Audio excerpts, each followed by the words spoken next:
Gender equality and equity as given in Indian constitution એટલે ભારતના બંધારણમાં જાતિ આધારિત સમાનતા અને સમતા માટે કઈ કઈ બાબતોનો ઉલ્લેખ છે, કઈ કઈ કલમો આર્ટિકલ્સ દર્શાવવામાં આવ્યા છે એની આપણે ચર્ચા કરવાના છીએ. Subscribe now and press the bell icon. Never miss an update. ભારતીય બંધારણથી આપણે સૌ પરિચિત છીએ, પરંતુ અહીં બે શબ્દો જે છે અગત્યના, સમાનતા અને સમતા, આ બંને શબ્દોમાં થોડો તફાવત છે, અર્થમાં પણ તફાવત છે. સામાન્ય રીતે આપણે ઇક્વાલિટી શબ્દ વાપરતા હોઈએ છીએ અને ઇક્વિટી શબ્દ એનો સમાનાર્થી તરીકે વાપરતા હોઈએ છીએ, પરંતુ બંનેનો સમાન અર્થ થતો નથી. નાનકડો તફાવત છે જે આપણે પહેલા જોઈ લઈએ. સમાનતા અને સમતા વચ્ચેનો અર્થ ભેદ પછી આપણે બંધારણની વિવિધ કલમોનો ટૂંકમાં પરિચય મેળવીએ. ઊંડાણપૂર્વક પરિચય આપણે મેળવવાનો નથી. સૌથી પહેલા સમાનતા અને સમતા આ શબ્દો આપણે સામાન્ય જીવન વ્યવહારમાં એકબીજાના સમાનાર્થી પર્યાય તરીકે આપણે વાપરતા હોઈએ છીએ. આપણને સૌને ખ્યાલ છે કે આપણે જ્યારે ગુલામી હેઠળ હતા, સમાનતા પણ ન હતી અને સમતા પણ ન હતી, ઇક્વાલિટી પણ નહોતી અને ઇક્વિટી પણ નહોતી. જ્યારે આપણે ડેમોક્રેસી બન્યા, જ્યારે આપણો દેશ આઝાદ થયો, ત્યારે આપણે ભારતનું બંધારણ આપણે રચ્યું અને ભારતનું બંધારણ જ આખું પાયાના આ સિદ્ધાંતો ઉપર આખું રચાયું કે દરેકને સમાનતા મળે અને દરેકને સમતા પણ મળે. ડોક્ટર સર્વપલ્લી રાધાકૃષ્ણને એવું કીધું કે democracy only provides that all men should have equal opportunities. Men એટલે અહીંયા મેન અને વુમેન બંને લેવાનું છે. રાધાકૃષ્ણ એવું કહ્યું કે લોકશાહીની અંદર દરેક વ્યક્તિને એક સરખી તક મળવી જોઈએ. શેના માટે? પોતાની જે પર્સનાલિટી છે, પોતાનો જે વિકાસ છે એ કરવા માટે. દરેક પાસે અલગ અલગ ટેલેન્ટ હોવાનું છે, અનઇક્વલ ટેલેન્ટ. દરેક પાસે અલગ અલગ ક્ષમતા હોવા છતાં દરેકને વિકસવાની એક સરખી તક મળવી જોઈએ. આ લોકશાહીનો પાયાનો સિદ્ધાંત છે. એટલે આપણા બંધારણની અંદર જ સમાનતા અને સમતા આ બે શબ્દો વણાયેલા છે દરેક બાબતમાં. ઓક્સફર્ડ ડિક્શનરી એવું કહે છે ઇક્વિટી શબ્દ માટે કે ઇક્વિટી એટલે ફેરનેસ, રાઇટિયસનેસ અને જસ્ટનેસ, અને જેન્ડર ઇક્વિટી એટલે જેન્ડર પ્રત્યે ફેરનેસ, રાઇટિયસનેસ. કઈ બાબતમાં? કોઈ પણ જવાબદારી, કોઈ પણ લાભ આપવો હોય તો બે જાતિ જે છે, સ્ત્રી અને પુરુષ, એમાં કોઈ પણ પ્રકારનો ભેદભાવ ન રાખવામાં આવે. કોઈ પણ જવાબદારી, રિસ્પોન્સિબિલિટી આપવી હોય એમાં પણ કોઈ પ્રકારનો ભેદભાવ ન રાખવામાં આવે. એને ન્યાય કે નીતિ પરાયણ રીતે વહેંચણી કરવામાં આવે, યોગ્ય વહેંચણી કરવામાં આવે જેથી ન્યાય થાય. એના માટેનું એક ફેમસ આખું એક ચિત્ર છે જે હું હમણાં આપ સૌને બતાવીશ, જે ઇક્વિટી અને ઇક્વાલિટીનો તફાવત સ્પષ્ટ કરી દેશે. ઇક્વાલિટી શબ્દ સમાનતા સાથે જોડાયેલો છે અને આ એક ચિત્ર છે. આ ચિત્ર આપ સબ જુઓ એટલે ઇક્વાલિટી અને ઇક્વિટી વચ્ચેનો તફાવત સમજાઈ જશે. ઇક્વાલિટી એટલે સમાનતા અને ઇક્વિટી એટલે સમતા. સમાનતા એટલે આજે ત્રણ વ્યક્તિ છે, એક નાનું બાળક છે, એક મધ્યમ કદનું બાળક છે અને એક પુરુષ છે, પુખ્ત વયનો છે. ત્રણેય ક્રિકેટ મેચ જોઈ રહ્યા છે. હવે તમે જોઈ શકો છો કે ત્રણેયને એક સરખું સ્ટેન્ડ આપવામાં આવે છે ઊભું રહેવા માટે. આને કહેવાય સમાનતા. હવે સમાન કદનું સ્ટેન્ડ આપ્યું પણ આ નાના બાળકને મેચ દેખાતી નથી એટલે ઇક્વલ ઓપોર્ચ્યુનિટી એને મળી નહીં. આપણે ઇક્વલ વસ્તુ એમને આપી, ઇક્વલ સુવિધા આપી એટલે ઇક્વાલિટી કહેવાય. હવે આ ચિત્ર તમે જુઓ કે આ જે ઊંચો માણસ છે એને સ્ટેન્ડની જરૂર જ નથી, તો એને સ્ટેન્ડ ન અપાય, પણ એના ભાગે આવતું સ્ટેન્ડ આપણે અહીંયા ઉભેલા નાના બાળકને આપી દીધું એટલે ત્રણેય વ્યક્તિ એક સરખું મેચ જોઈ શકે છે. આ સ્લાઇડ ડિફરન્સ તમે સમજો કે જેને જરૂર નથી એને એ સુવિધા કે એ તક કે એ વસ્તુ શા માટે આપવી. સમાનતા એટલે બધાને એક સરખું આપવું. ત્યારે એવું ધ્યાનમાં નથી લેવામાં આવતું કે કોને કેટલી જરૂર છે. અને ઇક્વિટી એટલે આપણા દેશની અંદર આ નાનું બાળક છે, એ ગરીબ વ્યક્તિનું પ્રતિનિધિત્વ કરે છે. ગરીબને વધુ સુવિધા, સેવા, સહકારની જરૂર છે, તો એને વધુ આપવું. તો આપણી જે અનામત પ્રથા જે છે એ આ છે, ઇક્વિટી ઉપર આધારિત છે. એટલે ઇક્વાલિટી પણ મહત્વની છે, ઇક્વિટી પણ મહત્વની છે. પણ આ બંને વસ્તુમાં તમે ઓબ્ઝર્વ કરો, હમણાં આપણે તફાવત જોઈએ કે વધુ ન્યાયપૂર્ણ વસ્તુ કઈ છે, વધુ જસ્ટિસ શેમાં મળે છે, તો કે ઇક્વિટીમાં. આપણી પાસે વસ્તુ છે તો એમાં જેને જરૂર છે એને આપીએ, એ વધુ ન્યાયપૂર્ણ કહેવાય, વધુ સાચું કહેવાય, વધુ યોગ્ય કહેવાય. એટલે શબ્દ સમજવાનો છે. ઇક્વિટી એટલે સમાનતા, બધાને સરખું, treated in the same way, દરેક વ્યક્તિ એક સરખી રીતે એની સાથે વર્તન થાય, એની કોઈ જરૂરિયાત, એની રિક્વાયરમેન્ટ ઉપર કોઈ ધ્યાન દેવામાં આવે નહીં. દરેકને એક સરખી ક્વોન્ટિટીમાં મળે, એક સરખી ક્વોલિટીમાં મળે, એક સરખું સ્ટેટસ મળે. હવે આપણે ત્યાં સ્ત્રી અને પુરુષને આપણે એક સરખું સ્ટેટસ આપવું છે અને આપીએ છીએ, પરંતુ સ્ત્રીને પુરુષ સમોવડી બનાવવા માટે સ્ત્રીને વધુ આપવાની જરૂર છે, ત્યારે એ એક સરખું સ્ટેટસ થશે. એટલે આપણે સ્ત્રી અનામત લાવ્યા, સ્ત્રીઓને વધુ સુવિધાઓ આપીએ છીએ, વિશેષ સેવાઓ આપીએ છીએ, વિશેષ સગવડો આપીએ છીએ, જેથી એ પુરુષની સમોવડી બને. તો એ ઇક્વિટી છે. એટલે અહીંયા બરાબર સમજવાની જરૂર છે ઇક્વિટી શું છે. આપણે વિગત એનો તફાવત પણ જોવાના છીએ. ભારતની બંધારણની 15મી, 16, 17, 38, 48ની કલમમાં આ બાબતનો ઉલ્લેખ છે, ઇક્વિટીનો. આપણે સૌ જાણીએ છીએ કે આપણે કુદરતી રીતે એક સરખા નથી. કોઈ દિવસ આપણે કુદરતી રીતે એક સરખી શક્તિ ન ધરાવીએ, એક સરખું ટેલેન્ટ આપણી કોઈની પાસે હોય નહીં. તો આપણે શું કરવું? કેટલીક બાબતો એવી છે જે બાબતમાં સમાનતા સંભવ છે, અને કેટલીક બાબતો એવી છે જે બાબતમાં સમાનતા સંભવ નથી, એટલે સમતાની ત્યાં જરૂર પડે. કેટલાક લોકો જે નબળા છે, વંચિત છે, જેવો ગરીબ છે, જેવો ડિસએડવાન્ટેજ પીપલ, રિઝર્વ કેટેગરી તમે જેને કહો છો, આ લોકોને વિશેષ સગવડની જરૂર છે. ત્યાં સમતાનો ખ્યાલ લાવવાની જરૂર છે.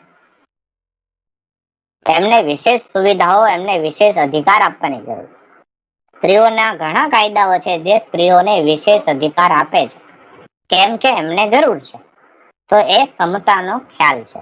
એ ભારતની બંધારણની કલમોમાં કેટલીક કલમો એવી છે જેમાં માત્ર સમાનતાને પોષણ આપે એવી બાબતો છે, અને ઘણી બધી કલમો એવી છે જેમાં સમતાને પોષણ આપે એવી કલમો છે. આપણે બંને પ્રકારની કલમો જોવાના છે. સમાનતા અને સમતા આપણા દેશમાં કેમ નથી? તો આપણે સૌને ખ્યાલ છે કે આપણે ત્યાં પિતૃ પ્રધાન સમાજ, પેટ્રિયાર્કી એક એવો ભાવ છે. ઘરમાં વડીલ કોણ? તો કે પિતા, માતાની. ઘરમાં કોનું ચાલે? તો કે પિતાનું ચાલે. ઘરમાં એક વડીલ હોય, એક મોભી હોય, એ કેમ જ ઘરનો તમામ વ્યવહાર ચાલે, એ જ દરેક વ્યવહારમાં આગળ હોય. સ્ત્રીને માત્ર ઘરનું કામ કરવાનું, ઘરની અંદર એને રહેવાનું. આ પરિસ્થિતિના લીધે પણ સમાનતા અને સમતાના પ્રશ્નો છે, જાતિગત તફાવત છે. બીજું છે કારણ ગરીબી. ગરીબી સૌથી મોટું પરિબળ છે જે અસમાન સમાજ ઉભો કરે છે. ગરીબી હોવાને લીધે કેટલી સુવિધાઓ નથી મળતી, એમનું અપમાન થાય છે, કે સ્ત્રી હોય કે પુરુષ હોય. બીજું, સ્ત્રીઓ મોટા ભાગે રોજગાર માટે બિનલાયક ગણવામાં આવે છે, એટલે સ્ત્રીઓ પાછળ રહી જાય છે.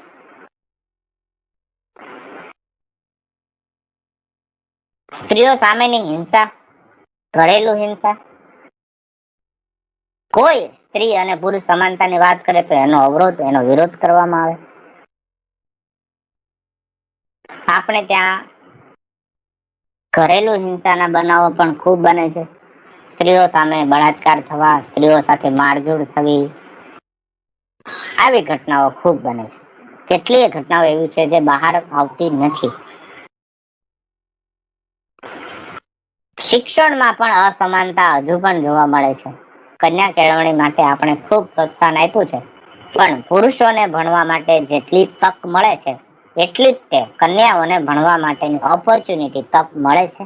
હજુ પણ વિચારવાનું છે કે ગામડામાં રહેતી બાળકીઓ પ્રાથમિક શિક્ષણ પૂરું કરીને ઘરનો વ્યવસાય કે ઘરકામમાં જોડાઈ જાય છે, બધીને માધ્યમિક શિક્ષણ સુધી પહોંચે છે. તો આપણે શિક્ષણ પણ એક સરખું સ્ત્રી અને પુરુષોને આપી શક્યા નથી.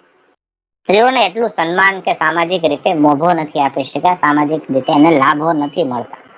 તો આ બધા આપણા સમાજના કારણો છે, જેના લીધે સમાનતા અને સમાનતાના પ્રશ્નો ઉભા થયા છે અને આપણા દેશની અંદર સમાનતા અને સમતા જોવા મળતી નથી. આ ચિત્ર મેં આપ સૌને હમણાં સમજાવ્યું હતું કે સમાનતા એટલે દરેક વ્યક્તિને એક સરખું આપવું અને સમતા એટલે જેને જેટલી જરૂર છે એટલું આપવું. બરાબર. હવે આપણે બંનેનો અર્થ પણ જોઈ લઈએ. અર્થ હમણાં મેં સમજાવ્યો અને બંનેનો તફાવત પણ જોઈ લઈએ. સમાનતા માટે અંગ્રેજીમાં શબ્દ વપરાય છે ઇક્વાલિટી. ઇક્વાલિટી એટલે સમાનતા, ઇક્વલ સમાન. એટલે કોઈ પણ રાજ્ય હોય એ એક સરખું સ્ટેટસ આપે સ્ત્રી કે પુરુષને, એક સરખા હકો આપે સ્ત્રી કે પુરુષને, અને એક સરખી તક આપે સ્ત્રી હોય કે પુરુષ હોય. આને કહેવાય સમાનતા.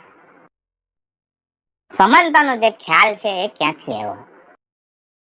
ઇક્વાલિટી. આ એક મિડલ ફ્રેન્ચ વર્ડ છે, ઇક્વલાઇટ, જે લેટિન એક્વલિટાસ ઉપરથી આવ્યો છે, જેનો અર્થ થાય છે sameness of amount as well as of status or of shape. એટલે એક સરખા આકારનું અથવા એક સરખા જથ્થાનું અથવા એક સરખા મોભાનું, સ્ટેટસનું, એવો જ એનો અર્થ થાય છે. એટલે ઇક્વાલિટીમાં સીધો અર્થ એવો થાય કે એક સરખું જથ્થામાં, એક સરખું ક્વોન્ટિટીમાં અથવા એક સરખું સ્ટેટસ આપવું, એ સ્ત્રી હોય કે પુરુષ હોય. તો ઇક્વાલિટીનો આ અર્થ થયો. એટલે સમાનતા એટલે સ્ત્રી હોય સામે કે પુરુષ હોય, એની સાથે મારે એક સરખો વ્યવહાર કરવાનો. આ લેડીઝ ફર્સ્ટ ની વાત નથી. લેડીઝ ફર્સ્ટ થી સમતા ઉપર જાય છે. સમાનતાનો વિચાર છે એ જૂની વિચારધારા છે. દરેક સાથે એક સરખી વહેંચણી કરવાની છે. આપણે દરેકને સમાન તો નથી બનાવી શકવાના, પણ એને સમાન પરિસ્થિતિ તો આપી શકીએ. એટલે લોકશાહીની અંદર સમાનતા જે છે, ઇક્વાલિટીનો ભાવ જે છે, એ તેનો પાયો છે. કોઈ પણ લોકશાહીની અંદર કોઈ પણ વિશેષ જાતિને, વિશેષ વર્ગના લોકોને કોઈ વિશેષ અધિકાર આપવામાં કે સુવિધા આપવામાં આવે, એ લોકશાહી માટે ખતરારૂપ છે. એ તવંગર હોય, એ બિઝનેસમેન હોય, કોઈ પણ જાતિ, જ્ઞાતિ કે ધર્મનો વ્યક્તિ હોય, એને વિશેષ અધિકાર આપવામાં આવે તો એ લોકશાહી માટે ખતરો છે. એટલા માટે જ કહેવાય છે કે સમાનતા જે છે, ઇક્વાલિટી છે, એ લોકશાહીનો પાયો છે. એનું એક ઉદાહરણ લઈએ કે શિક્ષણ મેળવવાનો અધિકાર. કોઈ પણ જાતિ, જ્ઞાતિ, ધર્મ, લિંગ, કોઈ પણ સ્થળ કે કોઈ પણ ભાષામાં તમે વ્યક્તિ હો, દરેકને શિક્ષણ મેળવવાનો એક સમાન અધિકાર આપણે રાઇટ ટુ એજ્યુકેશન હેઠળ આપ્યો. એક સમાન, એક સરખો પગાર. જે સમાન કામ છે, સમાન પગાર એને મળવો જોઈએ. રાઈટ? તો આ વસ્તુ શું થઈ? સમાનતાની વાત થઈ. બીજો શબ્દ છે સમતા. સમતામાં શું હોય? ઇક્વિટી શબ્દ અંગ્રેજી છે. આમાં દરેક સાથે એક સરખા વ્યવહારની વાત નથી. ઓલી જૂની વિચારધારા હતી, આ નવી વિચારધારા છે. 1789 ની અંદર ફ્રાન્સની ક્રાંતિ થઈ, ત્યાંથી આ શબ્દ આવ્યો.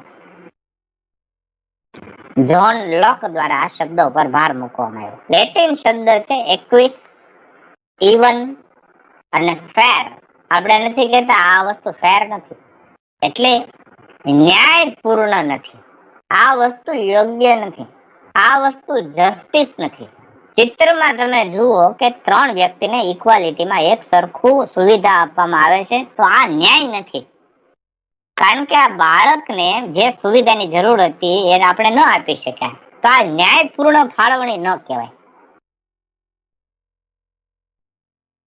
એટલે ભારતે પણ આ ઇક્વિટી શબ્દ ઉપર પણ ભાર આપ્યો કે આપણા દેશની અંદર જેટલી જરૂર ઇક્વાલિટીની છે, એટલી જ જરૂર ઇક્વિટીની પણ છે.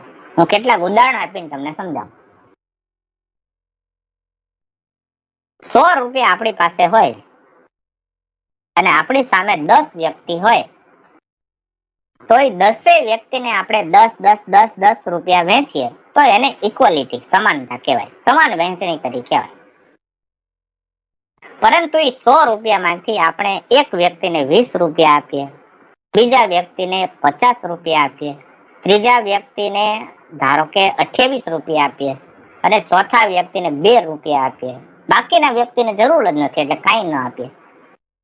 વિચાર કરો કે એક વ્યક્તિને મેં 2 રૂપિયા આપ્યા, એક વ્યક્તિને 28 રૂપિયા આપ્યા, એક વ્યક્તિને 20 રૂપિયા આપ્યા, એક વ્યક્તિને 30 રૂપિયા આપ્યા. મારે જે વ્યક્તિને જેટલા રૂપિયાની જરૂર હતી એ મેં ઓળખી લીધું અને એને એટલા આપ્યા. ઇટ મીન્સ કે મેં ઇક્વિટી, સમતાનો સિદ્ધાંત સ્વીકાર્યો કહેવાય. આપણે સૌ જાણીએ છીએ કે કુદરતી રીતે આપણે દરેક વ્યક્તિ સરખી નથી. દરેકની શારીરિક ક્ષમતા, બૌદ્ધિક ક્ષમતા, એનો રંગ, એનો રૂપ, એનો આકાર બધું અલગ અલગ છે. એટલે આપણી પાસે આ બે વસ્તુ છે કે દરેકની ક્ષમતા મુજબ એને આપવું કે દરેકને એક સરખું આપવું. એટલે જીવનના કેટલાક ક્ષેત્રો એવા છે જ્યાં આપણે બધું એક સરખું બધાને આપીએ તો ચાલે, પણ કેટલીક બાબતો એવી છે જેમાં અમુક વ્યક્તિને વધારે જરૂર હોય. હું એક ઉદાહરણ આપું. દિવ્યાંગ બાળકો, આપણને ખ્યાલ છે કે દિવ્યાંગ બાળકો છે એ સામાન્ય બાળકોથી વધુ એને સગવડની જરૂર પડે, એને તકલીફ પડે. આપણે ત્યાં ટ્રાન્સજેન્ડર નામની જાતિ છે, મેલ, ફિમેલ અને ટ્રાન્સજેન્ડર. તો દિવ્યાંગ બાળક છે, તમે વિચાર કરો કે એને સ્વાભાવિક છે કે નોર્મલ બાળક, જેમ કોઈ મા બાપનું નોર્મલ બાળક હશે એના કરતા દિવ્યાંગ બાળકને એ મા બાપની વધુ મદદની જરૂર હશે. એટલે મા બાપ છે, ધારો કે દિવ્યાંગ બાળકને પોતાની સંપત્તિમાંથી વધારે સંપત્તિ આપી દે, આ બહુ વિચારવા જેવું, તો એને સમતાનો ભાવ રાખ્યો કહેવાય. કયો ભાવ રાખ્યો કહેવાય? સમતાનો. સમતાનો. આ બહુ સરસ વિચારધારા છે. દરેકને એક સરખો પગાર, એ સમતામાં એવું ન ચાલે. તમે વિચાર કરો કે દરેકનો પગાર એક સરખો કરાય તો પટ્ટાવાળાથી માંડીને આઈએએસ અધિકારી સુધી બધાનો એક સરખો પગાર હોય એવું ન ચાલે. દરેકની ક્ષમતા, દરેકનું કામ જોઈને એને આખો પગારનો સ્લેબ નક્કી આખો થાય. પ્રત્યેક વ્યક્તિને આપણે વિકસવાનો એક સરખો અધિકાર, એક સરખી તક આપવી હોય તો પ્રત્યેક વ્યક્તિને એક સરખા તો ઊભા રાખવા પડે ને. રેસની અંદર આપણે દોડની રેસ કરવી હોય તો બધાને લાઈન ઉપર એક સરખા ઊભા રાખવા પડે કે આપણે આગળ પાછળ ઊભા રાખીએ? રાઈટ? તો યસ, ઇક્વિટી એમ કે છે કે તમે એક સરખી તક વિકસવા માટે આપો છો, પણ પેલા જે લાઈન છે ત્યાં એક સરખા ઊભા તો રાખો. હવે એક સરખા ઊભા રાખવા માટે કેટલાકને વધુ મદદની જરૂર પડે છે. હવે આપણને ખ્યાલ છે કે કોરોનાની બીમારી આવી એટલે કેટલાય ગરીબોને અનાજ આપવું પડ્યું, આપણે કેટલી સુવિધાઓ આપવી પડી. દાખલા તરીકે અમૃતમ કાર્ડ છે, આયુષ્માન કાર્ડ છે, ગરીબોને હોસ્પિટલોની અંદર ફ્રીમાં કોરોનાની સારવાર કરાવવી પડી. તો આ સમતાનો ખ્યાલ છે. તો આપણે એવું કર્યું હોત તો દરેકને એક સરખું જ તે મળશે, તો એવું ચાલે નહીં. તો આ ગરીબ છે એ તો બહુ વધારે મુશ્કેલ પરિસ્થિતિમાં મુકાય. આ ચિત્રમાં તમે જો રિયાલિટી અત્યારે આવી છે. રિયાલિટી કેવી છે? જેને જરૂર નથી અને આટલું બધું મળી જાય છે. આપણે ત્યાં ધનવાનો કુબેરો વધતા જાય છે. આવકની અસમાનતા કેવડી હે? ભારતના ટોપ 50 લોકો એવા છે જેની ભારતની કેટલી સંપત્તિ એમની પાસે છે. સાવ ગરીબના ગરીબ જનતા પાસે કેટલી સંપત્તિ છે, વિચાર કરો. તો આ તો ઇક્વિટીના સિદ્ધાંતનો સરેઆમ ભંગ છે. જેને જરૂર છે એની પાસે આ પહોંચતું જ નથી. દુનિયામાં અને ભારત જેવા દેશમાં કેટલી જગ્યાએ ફૂડ વેસ્ટ જાય છે અને કેટલાય બાળકો એવા છે જે રાત્રે ભૂખ્યા સૂવે છે, જેમના જીવનમાં એમણે ક્યારે દૂધ જોયું જ નથી, માત્ર છાશ પીવે છે. એટલે આ વિચારવા જેવો સિદ્ધાંત છે અને વાત છે કે ઇક્વિટી અને ઇક્વાલિટી. આપણે ત્યાં કોમર્સના મિત્રો એ સમજશે કે ઇક્વિટી શેર એવો એક શબ્દ આવે ને, ઇક્વિટી શેર. ઇક્વિટી શેર એટલે શું? આ સમતાના ભાવ વાળો શેર. જેને જેટલા શેર ખરીદ્યા હોય એટલો એને લાભ મળે, એટલી એને ખોટ ખમવાની. Isn't it? Equity share.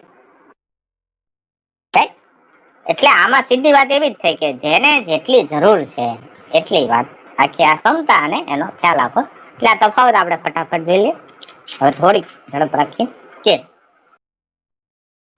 સમાનતા માટે ઇક્વાલિટી શબ્દ છે, ક્ષમતા માટે ઇક્વિટી શબ્દ છે. અહીંયા દરેક વ્યક્તિને એક સમાન ગણવામાં આવે છે, અહીંયા બિલકુલ દરેક વ્યક્તિને એક સમાન ગણવામાં આવતા નથી. દરેક વ્યક્તિને તકલીફો અલગ છે, એની ક્ષમતા અલગ છે, એની નબળાઈઓ અલગ છે, દરેક વ્યક્તિની જરૂરિયાત અલગ છે. સમાનતામાં એવું માનવામાં આવે છે કે દરેકને એક સમાન તક મળવી જોઈએ. ક્ષમતામાં એવું માનવામાં આવે છે જેને એની ક્ષમતા મુજબ એને તક મળવી જોઈએ, અને કદાચ ઓછી ક્ષમતા હોય તો એને વધુ તક મળવી જોઈએ. ક્ષમતામાં એવું છે દરેકની સાથે એક સરખો વ્યવહાર કરો. ક્ષમતામાં એવું છે કે જેવી ક્ષમતા એવો વ્યવહાર એની સાથે. દાખલા તરીકે સ્ત્રીઓને આપણે અમુક જગ્યાએ લેડીઝ ફર્સ્ટ આપણે જે કહીએ છીએ, દિવ્યાંગ લોકો માટે એક અલગથી પેલી રેકની વ્યવસ્થા હોય છે ચાલવાની. આપણે ત્યાં અનામત પ્રથા આખી આના પર આધારિત છે. તમે એક સમાન વ્યવહાર કેવી રીતે કરી શકો? જે દબાયેલા કચડાયેલા છે એમને આગળ લાવવા માટે સમતાનો ખ્યાલ અગત્યનો છે. બીજું, સમાનતામાં કેવું છે કે સંસાધનો, રિસોર્સિસ આપણી પાસે જેટલા છે એ બધાને એક સરખા વેચી દો. ક્વોન્ટિટેટિવ વાત થઈ આ તો. Equal sharing. ઓલું નથી કહેતા ચોરની વાર્તા કે ચોર ચોરી કરી આવ્યા, 4 ચોર હતા અને ચોરી કરી આવ્યા અને જંગલમાં ગયા ને ઝાડ નીચે બેઠા. એટલે ત્યાં એ શું કરશે? ઇક્વાલિટી. શું કરશે?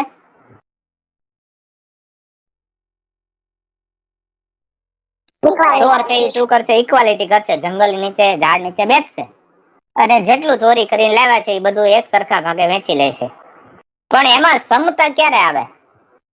કે 4 ચોર માંથી 2 ચોર એવા હોય જે ખૂબ ગરીબ હોય, એને ખૂબ જરૂર હોય, તો બાકીના 2 ચોર ઓછું લે અને ઓલાને વધુ આપી દે, એને સમતા કહેવાય. એમ દેશ પાસે પણ ખૂબ બધી સંપત્તિ છે, રિસોર્સિસ છે, સંસાધનો છે, રૂપિયા છે, સુવિધાઓ છે.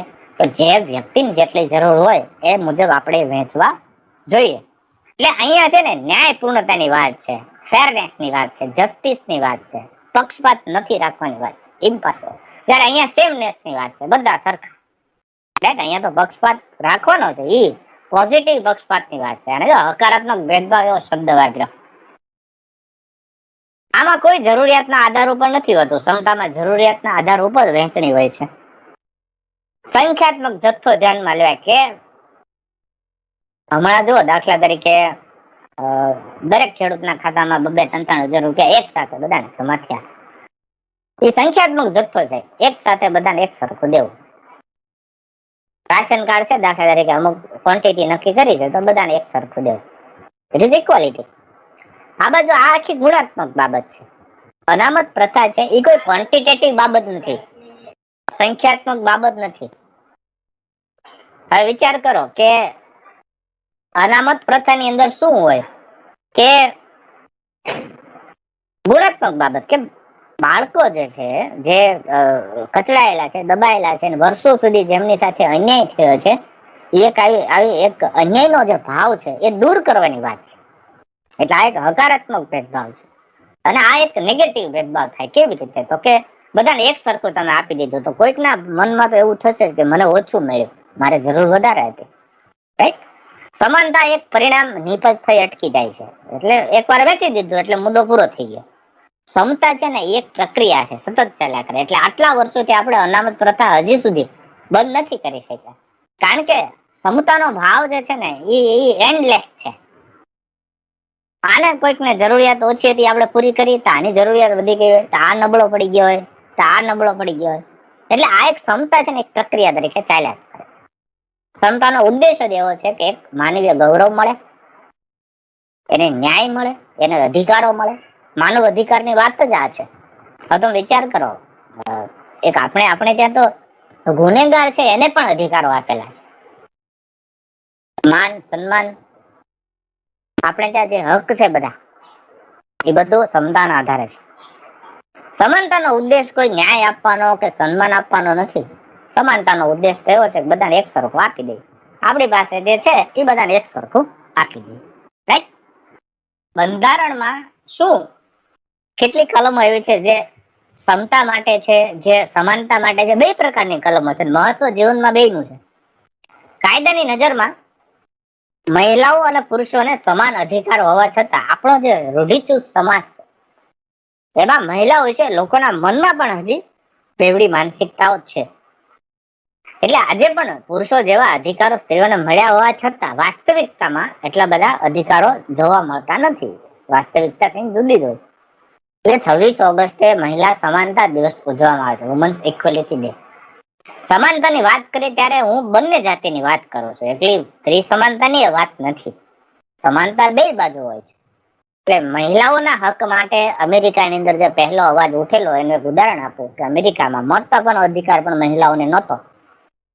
50 વર્ષની લડાઈ પછી 26 ઓગસ્ટ 1920 ના રોજ મહિલાઓને વોટિંગનો અધિકાર મળ્યો. એટલે વિચાર કરો, મહિલા સમાનતાની એ વખતે 1920 થી એ દેશોમાં પણ નહોતી. રાઈટ? આપણા બંધારણ ઉપર જઈએ, આપણા બંધારણની અંદર આપણે કઈ કઈ કલમોની અંદર સ્ત્રીઓ અને પુરુષોના અધિકાર સમાનતાની વાત કરવામાં આવી છે. બંધારણની અંદર કોઈ પણ કલમ સમાનતાની કે સમતાની વાત કરી હોય એટલે ઓટોમેટિકલી ઈ કલમ જાતિ આધારિત સમાનતાની વાત કરતી હોય છે. જાતિ આધારિત સમાનતા એટલે કોઈ પણ નાગરિકને જાતિને ધ્યાનમાં લીધા વગર આપવામાં આવતી સમાનતા. ભારતનું બંધારણ એવું કહે છે કે સ્ત્રીઓને અધિકારો તો છે જ, પુરુષો જેટલા અધિકારો છે, પણ રાજ્ય સરકારને સ્ત્રીઓ માટે વિશેષ સગવડ કરવાની પણ જોગવાઈ છે.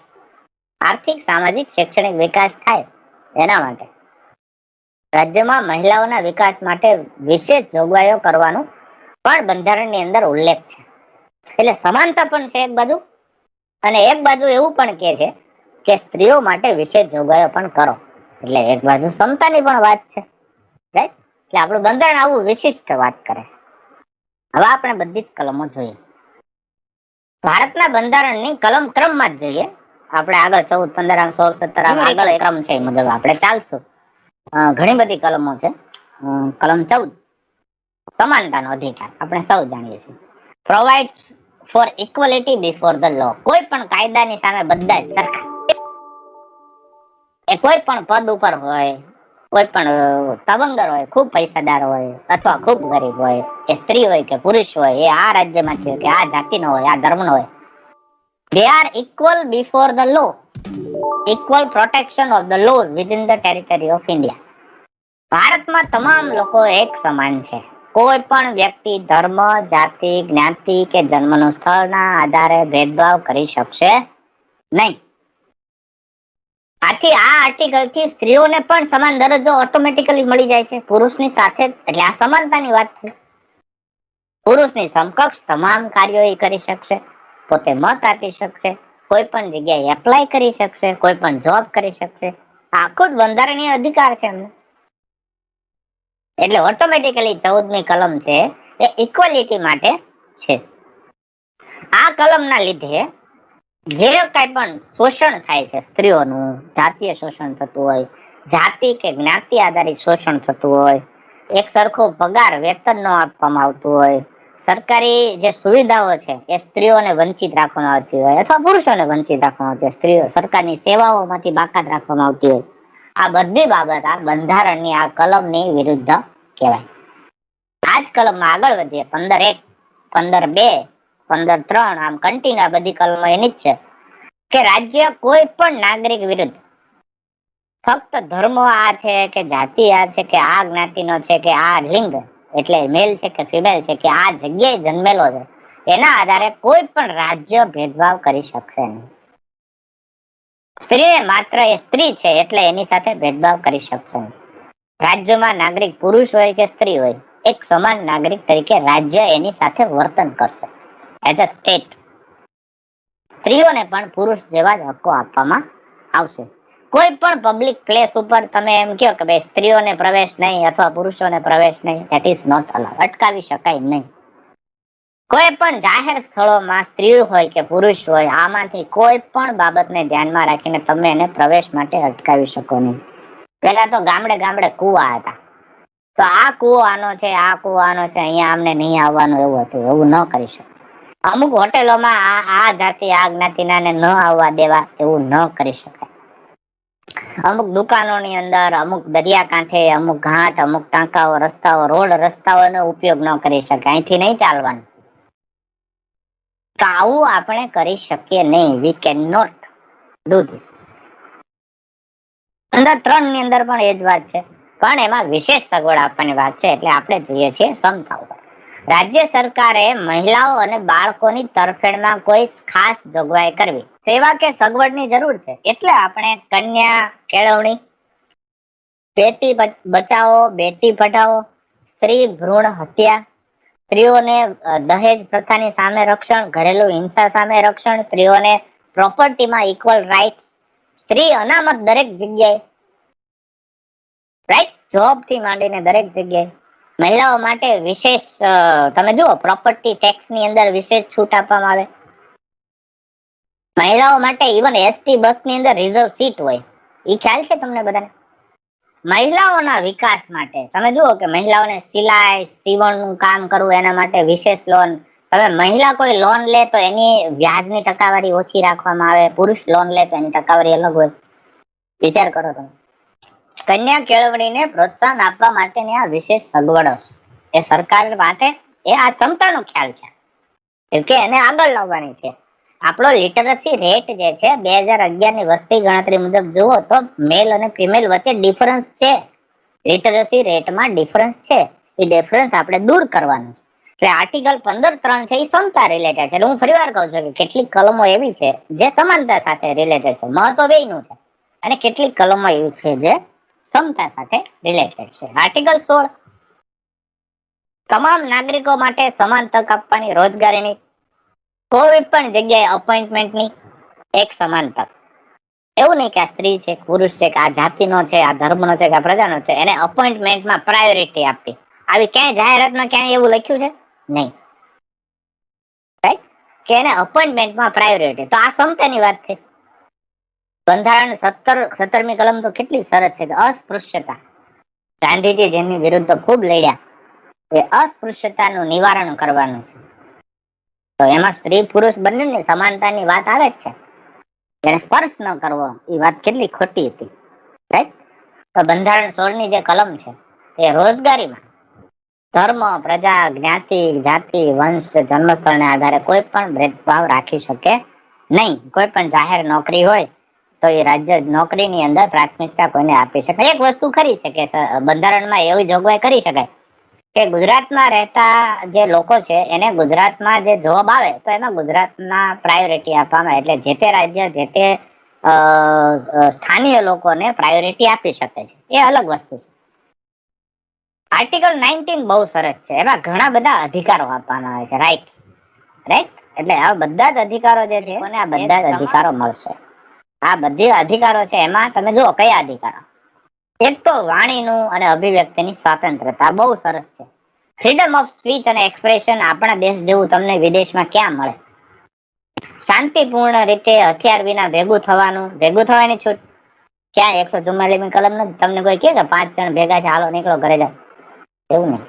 શાંતિપૂર્ણ રીતે ભેગું થવાનું, યુનિયન બનાવવાની છૂટ, મંડળો બનાવવાની છૂટ, વિરોધ કરવાની પણ છૂટ. ભારતના સમગ્ર દેશમાં તમારે ગમે ત્યાં હરવા ફરવાની છૂટ.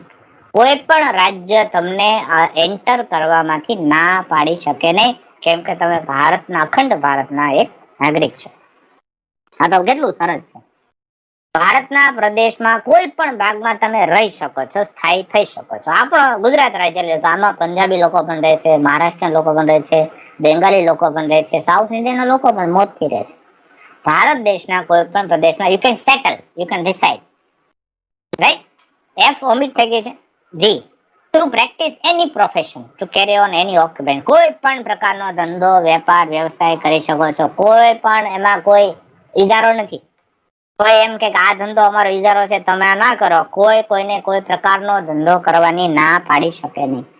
આપણે ત્યાં આ બાબત ઉપર બહુ વિચાર કરવા જેવો છે. વાણી અને અભિવ્યક્તિની સ્વાતંત્રતા છે એ ઓટોમેટિકલી આપણને સમતા અને સમાનતા બેય આપે છે. તમે વિચાર કરો, જે નબળા છે એને બોલવાની તક મળે છે સમતાના આધારે, અને બધાને એક સરખી તક મળે છે. કોઈને પણ બોલવાની છૂટ છે, તો સમાનતા પણ આવી ગઈ. એટલે તમે જુઓ, આ બધા જ હકો જે છે એનો ઉપયોગ આપણે વિવેકપૂર્ણ કરવાની જરૂર છે.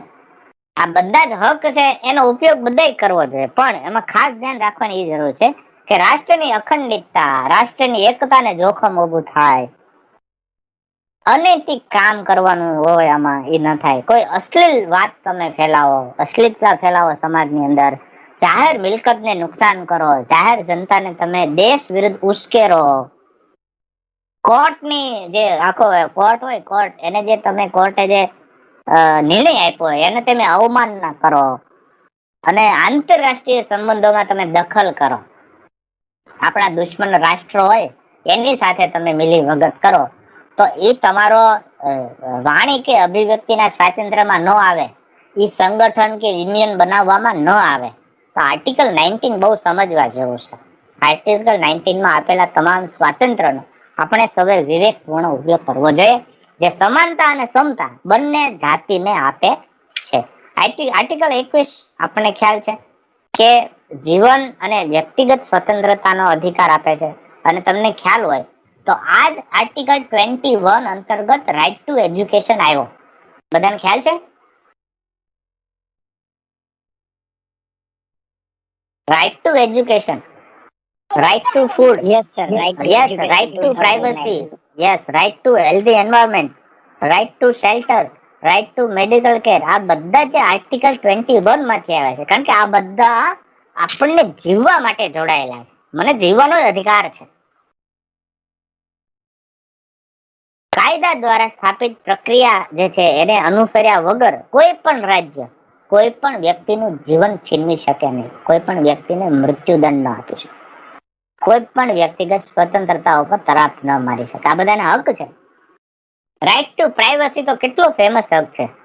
મારો વ્યક્તિગત જીવનનો અધિકાર છે. આપણે જો ખ્યાલ છે કે મારે શું ખાવું, આપણે હમણાં વેજ અને નોનવેજ નો ખૂબ વિવાદ ચાલતો હોય છે, મને ખ્યાલ છે. It is right to privacy કે મારે શું ખાવું, રાઇટ ટુ ફૂડ, મારે શું ખાવું એ હું નક્કી કરીશ. તો that is right to food.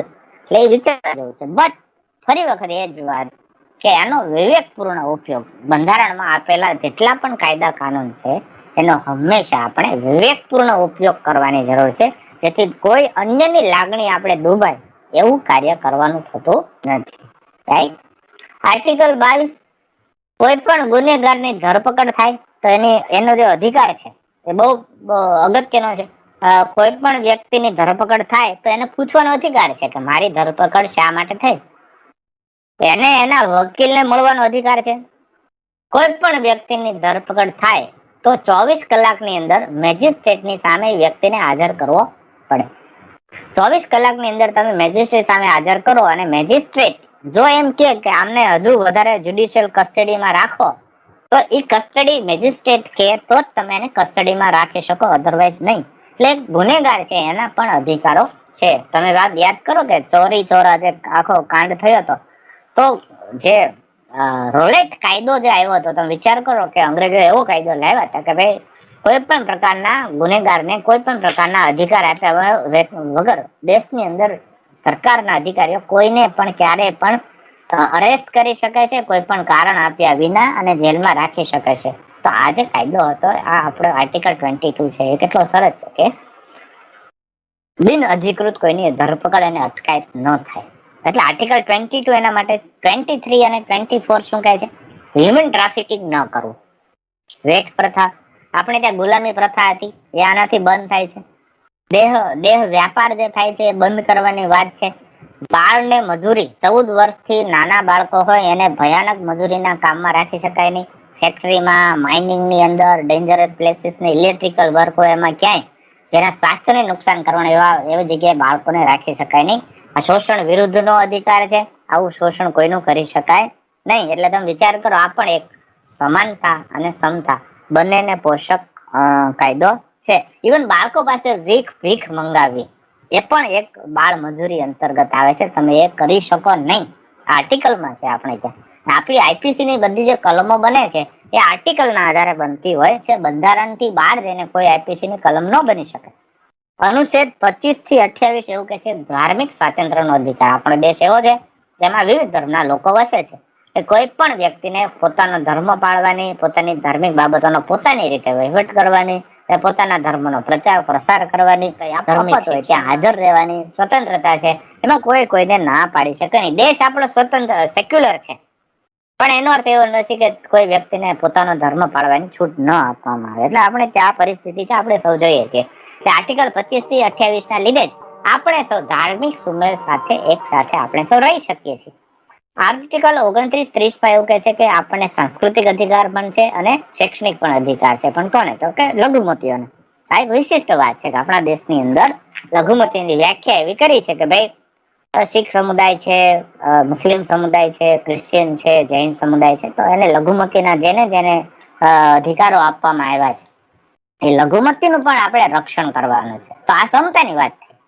કોઈ દેશની અંદર બહુમતી હોય એ લઘુમતીને દબાવે અથવા એનો કોઈ પ્રોબ્લેમ ઉભા થાય તો એ સમતા સરકારે એને વિશેષ સગવડો, વિશેષ પ્રોટેક્શન આપવું પડે. એના હિતોનું પણ એટલું રક્ષણ થવું જોઈએ. સમાનતા પણ એટલી જ અગત્યની છે. તો અહીંયા સમતાની વાત પણ આવે છે. બરાબર છે. No citizen shall be denied admission into any educational institution maintained by the state. સરકાર કોઈ પૈસા આપતી હોય અથવા સ્ટેટ પાસે કોઈ પણ પ્રકારનું ફંડ લેતી હોય તો કોઈ પણ ધર્મનો, જાતિ જ્ઞાતિનો કે ભાષાનો વ્યક્તિ હોય એને શૈક્ષણિક સંસ્થામાં એડમિશન માટે ના પાડી શકાય નહીં. તો આ સરસ મજાનો સમાનતા વાળો શૈક્ષણિક અધિકાર છે. રાઈટ. 39 ની અંદર ABCD જે છે એ પણ સરસ મજાનું વાત કરે છે, ઇક્વાલિટીની વાત કરે છે. તમામ નાગરિકોને તેમના લિંગને ધ્યાનમાં લીધા વિના, મીન્સ કે મેલ કે ફિમેલને ધ્યાનમાં, સ્ત્રી હોય કે પુરુષ, આજીવિકા માટે, લાઇવલીહુડ માટે પર્યાપ્ત સાધનો મળવાનો એને અધિકાર છે. દેશ પાસે જેટલા પણ રિસોર્સિસ છે, જેટલા પણ સંસાધનો છે, એવી રીતે વહેંચવામાં આવે કે બધાને સરખું મળે અને દેશનો જે ધ્યેય છે એ પૂરો થાય, કોમન ગુડ. બરાબર, બધાનું સારું થાય એવી રીતે આપણે વહેંચણી કરવી જોઈએ. કોઈને વધુ વહેંચણી થઈ જાય એ યોગ્ય નથી, જરૂર ન હોય તો. એટલે એના ઇક્વાલિટીની વાત આવે છે. આર્થિક સિસ્ટમ, આપણે ઇકોનોમિક સિસ્ટમ એવી રાખવી જોઈએ કે ખૂબ કરોડો અબજોપતિ થોડાક લોકો થઈ જાય અને બાકીના બધા ગરીબ રહે, એવું ના ચાલે. એટલે આપણી પાસે ઇકોનોમિક સિસ્ટમ છે, આપણે જે એમ છે એવી વહેંચણી એની થવી જોઈએ કે સામાન્ય જનતાને નુકસાન ન પહોંચે. રાઈટ. એટલે આપણે ત્યાં ઘણા બધા એવા કાયદાઓ આવ્યા છે કે જેથી આપણે એ કંટ્રોલ કરી શકીએ છીએ. સમાન કામ માટે સમાન વેતન તો બહુ ફેમસ વાત છે, એને જ પ્રોત્સાહન આપણે આપવું જોઈએ. સમાન કામ માટે સમાન વેતન એ બંધારણમાં નિર્દિષ્ટ છે. કલમ 42 શું કહે છે? રાજ્ય સરકારે કામની પરિસ્થિતિ અને માતૃત્વ માટે વિશિષ્ટ કલમ છે, એને રાહત આપવી જોઈએ, માનવીય ધોરણે. જે જગ્યાએ તમે કામ કરો છો ત્યાં ખાસ કરીને મેટર્નિટી લીવ, ખાસ કરીને તમે જુઓ કે માતૃત્વ માટે આપણે ત્યાં પેલી મેટર્નિટી લીવ, ચાલુ પગારે આ રજા મળે છે. તો આ એક માતૃત્વ માટેની વિશેષ સગવડ થઈ. તો એ સમાનતા કહેવાય કે સમતા કહેવાય?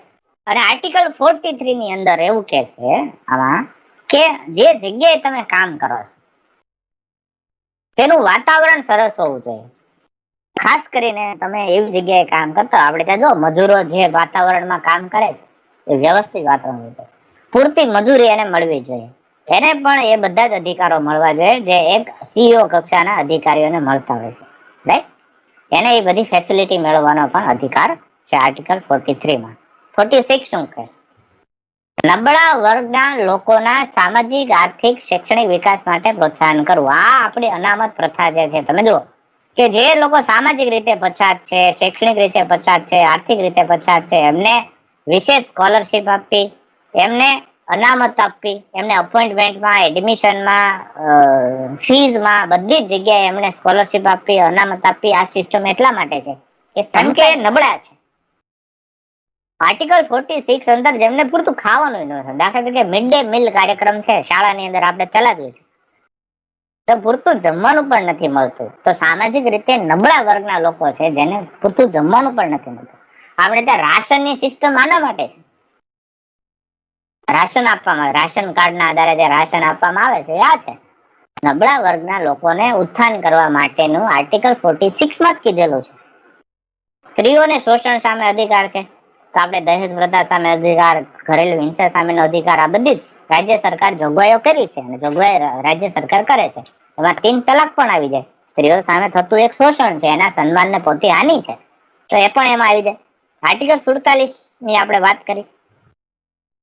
રાજ્ય સરકારના નાગરિકોના પોષણની વાત આવી એટલે આપણે મિડ ડે મીલની વાત કરી. કુપોષિત ન રહે નાનામાં નાનું બાળક, સ્વાસ્થ્યને લગતી સુવિધાઓ મળે એને. તો આપણે કોરોનામાં હમણાં જોયું એમાંય સ્ત્રીઓને વિશેષ સગવડ મળે. આખો મેલ વોર્ડ આખો અલગ હોય, ફિમેલ વોર્ડ આખો અલગ હોય. સરકાર એમના માટે, તમને ખ્યાલ છે કે તમને કોઈને ખ્યાલ હોય તો ગામડાની અંદર અત્યારે માતૃત્વ માટે સરકાર વિશેષ પેકેજ આપે છે. રેગ્યુલર એનું ચેકઅપ થાય જ્યારે પ્રેગ્નન્સી હોય ને સ્ત્રીઓના સ્વાસ્થ્ય માટે એમને વિશેષ ખોરાક આપવામાં આવે છે. આવું ટૂંકમાં પોષક વસ્તુઓ છે ને સમયસર મળે. તો એ પણ એક ક્ષમતાની વાત છે કે સ્ત્રીઓના સ્વાસ્થ્યને જાળવવા માટે રાજ્ય સરકાર કઈ કઈ યોજનાઓ અમલમાં મૂકે છે. સ્ત્રીઓનું જીવનનું ધોરણ ઊંચું આવે એના માટે કઈ કઈ યોજના અમલમાં મૂકે છે. સ્ત્રીઓને રોજગારી મળી રહે એના માટે, પોષણ માટે અલગ અલગ બધી વાતો છે. 51 માં એ થી ઈ માંડીને ઘણા બધા એના પેલા પ્રોવિઝન્સ છે. 51A, B, 51B, 51C, E, F એટલે ઘણા બધા છે. ભારતના તમામ લોકોમાં એક ભાઈચારો બન્યો રહે, સંવાદિતા બની રહે એના માટેની આ કલમ છે. મહિલાઓનું ગૌરવ રહે, એની સાથે અપમાનજનક વ્યવહારો ન થાય એનું પણ સન્માન રહે. મહિલાઓનું ગૌરવને ધ્યાનમાં રાખીને એનું સન્માન, એની સાથે એવો વ્યવહાર થાય એવી વાત આ આખી કલમમાં કરવામાં આવી છે. ભારતના બંધારણમાં જે હવે વિશિષ્ટ વાત હું કરવાનું છું એ પંચાયતી રાજની કરવાનું છે. પંચાયતી રાજ જયારે આવ્યું ત્યારે 1992 માં પંચાયતી રાજ આખો નવો ભાગ આપણા બંધારણમાં ઉમેરવામાં આવ્યો, પંચાયતી રાજ. અને એમાં મહિલાઓને, પેલા તો ક્યાંય રાજકારણમાં મહિલાઓ હતી જ નહીં, રાજાઓ બધું ચલાવતા. દેશ આઝાદ થયો પછી પણ તો વિચાર કરો, આટલા વર્ષો સુધી દેશ ચલાવવાના રાજકીય દ્રષ્ટિએ મહિલાઓનું પ્રતિનિધિત્વ જ નહોતું. તો આ તો બહુ મોટી જાતિ આધારિત અસમાનતા થઈ. અને આ જાતિ આધારિત અસમાનતા દૂર કરવા માટે તમે જો 33% બેઠકો આપણે ગ્રામ પંચાયતમાં, નગરપાલિકામાં, મહાનગરપાલિકામાં, ઇવન રાજ્યના સ્તરે લોકસભા અને વેલામાં તમે જુઓ કે રાજ્ય સ્તર સુધી પંચાયતી રાજ આવવાથી 33% બેઠકો અનામત થઈ. એનો 1993 થી અમલ થયો. આ બે મહિલાઓ અનામત થઈ એટલે તમે જુઓ પંચાયતમાં ઘણી જગ્યાએ અત્યારે મહિલા સરપંચ જોવા મળે, મહિલા સદસ્ય જોવા મળે. કેમ કે પંચાયતના કુલ જે સભ્યો છે એના 3 ભાગના પદ ઉપર મહિલાની પસંદગી ફરજિયાત છે. તો આ પંચાયતી રાજ રિલેટેડ જેટલી કલમો છે એ બંધારણમાં જ આપેલી છે. બંધારણની આ બધી કલમો તમે જુઓ, 243, 243A, C, D, E. તો આમાં ખાસ જે 243D છે એ રિઝર્વેશન ઓફ સીટ છે. તો એ મેઇન વસ્તુ છે કે સ્ત્રી બેઠક અનામત આમાં આપવામાં આવી છે. 1/3 બેઠકો છે એ આરક્ષિત રાખવામાં આવશે સ્ત્રીઓ માટે.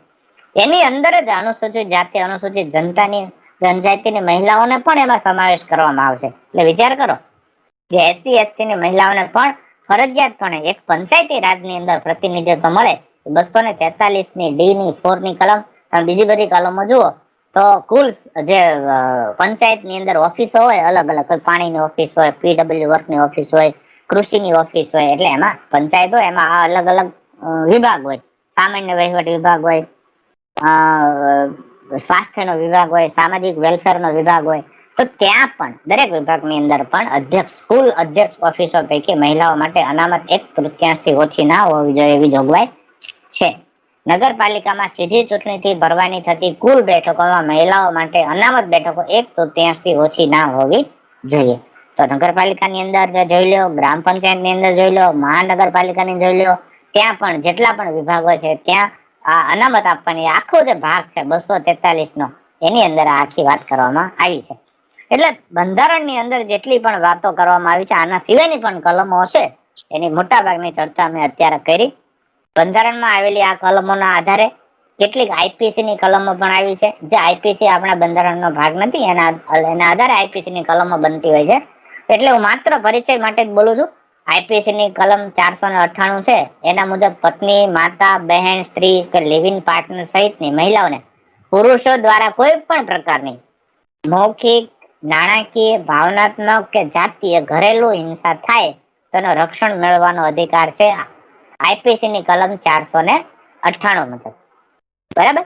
એટલે આપણે ત્યાં સ્પેશિયલ મેરેજ એક્ટ આવ્યો, હિન્દુ મેરેજ એક્ટ આવ્યો, ડાઉરી પ્રોહિબિશન એક્ટ આવ્યો, દહેજ પ્રતિબંધ પ્રથાનો એ જે એક્ટ આવ્યો, આવા ઘણા બધા એક્ટ આપણે ત્યાં આવ્યા. આ બધા જ એક્ટ છે એ સમતા માટે છે, સ્ત્રીઓને ન્યાય અપાવવા માટે છે. બાળ લગ્ન પ્રતિબંધ નિયમ આવ્યો, કન્યા ભ્રૂણ હત્યાના કેટલાય કાયદાઓ છે, બાળકોના અધિકાર માટેના કેટલાય કાયદાઓ છે. આપણે પોક્સો એક્ટ પણ જોયો તો ઘણા બધા આવા જે કાયદાઓ આવ્યા છે એ બંધારણમાં નિર્દિષ્ટ અધિનિયમો આર્ટિકલના આધારે જ આ આઈપીસી ની કલમો અને આ જુદા જુદા કાયદાઓ રચવામાં આવતા હોય છે. એટલે બધા જ મેં વાત તમને કરી દીધી છે અને આઈ થિંક તમે બધું જ સમજી ગયા હશો. થેન્ક